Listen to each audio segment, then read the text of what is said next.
ఆమె తగ్గరు, ఆయన నియోజకవర్గాన్ని వదిలి వెళ్లరు. ఒకే సెగ్మెంట్ పై ఇద్దరు లీడర్లు గురిపెట్టారు. సీటు నీదా నాదా అనే గొడవతో రచ్చ క్రియేట్ చేస్తున్నారు. మాజీ అమాత్యుల తీరుతో క్యాడర్ నలిగిపోతోంది. పవర్లో ఉన్నప్పుడే అదే గోల, అపోజిషన్లో మళ్లీ రచ్చేనా అంటూ గుర్రుగా ఉన్నారట కార్యకర్తలు. ఆ ఇద్దరు నేతలు మాత్రం ఎవరికి వారే నియోజకవర్గం మీద పట్టు కోసం పాకులాడుతున్నారు. ఆ మాజీ మంత్రులు నువ్వెంత అంటే నువ్వెంత అని కయ్యానికి కాలు దువ్వడానికి కారణాలేంటి? పెనుకొండ ఫైట్లో పై చేయి సాధించేదెవరు? పెనుకొండ వైసీపీలో మాజీ మంత్రుల ఆధిపత్య పోరు. ఇది నా సెగ్మెంట్ అని ఒకరు, నా నియోజకవర్గమని మరొకరు. మాజీ అమాత్యుల రాజకీయ వైరంతో నలిగిపోతున్న క్యాడర్. పార్టీ అధికారంలో ఉన్నప్పుడు ఆధిపత్యం కోసం గొడవ పడ్డారు అంటే ఓకే. ఎన్నికల సమయంలో సీటు కోసం రచ్చకెక్కారు అన్నా పర్లేదు అనుకోవచ్చు. కానీ పార్టీ దారుణ ఓటమి తర్వాత కూడా పెనుకొండ వైసీపీలో ఆధిపత్య పోరు ఒక రేంజ్లో కొనసాగుతోంది. ఇద్దరు మాజీ మంత్రులు తనకు ఆ నియోజకవర్గమే కావాలంటూ పంతం పట్టి కూర్చున్నారు. ఇప్పటికే రెండు వర్గాలుగా చీలిపోయిన క్యాడర్ లీడర్లు నువ్వెంత అంటే నువ్వెంత అంటూ కయ్యానికి కాలు దువ్వుతున్నారు. వైసీపీ ఓడిపోయిన రోజు నుంచే పెనుకొండ వైసీపీలో రచ్చ కంటిన్యూ అవుతోంది. ఇది నా నియోజకవర్గం అంటే నా నియోజకవర్గమని ఇద్దరు మాజీ మంత్రులు గొడవ పెట్టుకుంటున్నారు. ఈ రచ్చను శాంతింపజేసేందుకు వైసీపీ అధినేత ఎంత ట్రై చేసినా పరిస్థితుల్లో మార్పు రావడం లేదు. అసలు పెనుకొండ వైసీపీలో ఈ రచ్చకు కారణం అధిష్టానం నిర్ణయమేనంటున్నారు వైసీపీ లీడర్లు. 2019 ఎన్నికల ముందు వరకు బెంగళూరులో ఉన్న ఉషశ్రీ చరణ్ వైసీపీతో ఉన్న సంబంధాలతో కళ్యాణదుర్గం నుంచి ఎంట్రీ ఇచ్చారు. ఆ ఎన్నికల్లో విజయం సాధించి మంత్రి కూడా అయ్యారు. అయితే ఆమెపై చాలా తక్కువ టైంలోనే కళ్యాణదుర్గం వైసీపీలో వ్యతిరేకత వచ్చింది. క్యాడర్ లీడర్లు అంతా ఆమెకు కళ్యాణదుర్గం టికెట్ ఇస్తే సహకరించేది లేదని హెచ్చరించారు. దీంతో అధిష్టానం ఆమెను పెనుకొండ నియోజకవర్గానికి ట్రాన్స్ఫర్ చేసింది. అప్పటికే పెనుకొండ ఎమ్మెల్యేగా ఉన్న శంకరనారాయణ పరిస్థితి కూడా అప్పుడు అంత మంచిగా ఏమీ లేదు.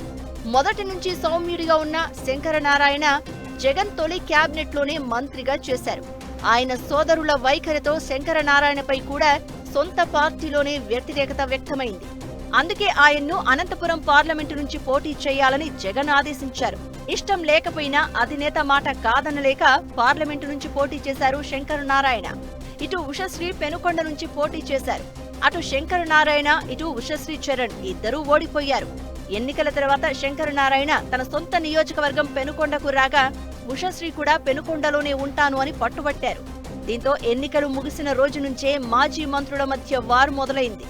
ఇది రోజురోజుకి పెరుగుతూ పోయి చివరకు ఉషశ్రీ శంకరనారాయణ వర్గాన్ని టార్గెట్ చేసేంత వరకు వచ్చింది. మరోవైపు ఉషశ్రీకి శ్రీ సత్యసాయి జిల్లా అధ్యక్షురాలిగా పగ్గాలు కూడా ఇచ్చారు. దీంతో ఉషశ్రీకి మరింత పవర్ ఇచ్చినట్లయింది. అయితే ఇద్దరి మధ్య విభేదాలు పీక్ లెవెల్ కు చేరుకోవడంతో అధినేత జగన్ జోక్యం చేసుకుని ఇద్దరికి సర్ది చెప్పారు. ఇక అప్పటి నుంచి ఉషశ్రీ చరణ్ పెనుకొండలో దూకుడు పెంచారు. కళ్యాణదుర్గం తరహాలోనే పెనుకొండలో కూడా గ్రూప్ రాజకీయాలు ఎక్కువైపోయాయి. ఉషశ్రీ చరణ్ ను శంకరనారాయణ వర్గం తీవ్రంగా వ్యతిరేకిస్తోంది. ఇన్ని రోజులు పట్టు కోసం ప్రయత్నించిన ఉషశ్రీ చరణ్ ఇప్పుడు తనకు వ్యతిరేకంగా ఉన్న వారిపై అటాక్ చేస్తున్నారు. ఈ నేపథ్యంలో పెనుకొండ నియోజకవర్గంలో అత్యంత కీలకంగా ఉన్న గోరంట్ల మండలంలో ముగ్గురు నేతలపై వేటు వేశారు. ఇది పార్టీలో మరింత వైరాన్ని పెంచింది. రెండు వర్గాలు వేరువేరుగా సమావేశాలు పెట్టుకుని ఒకరిపై ఒకరు నేరుగానే విమర్శలు చేసుకోవడం మొదలుపెట్టారు.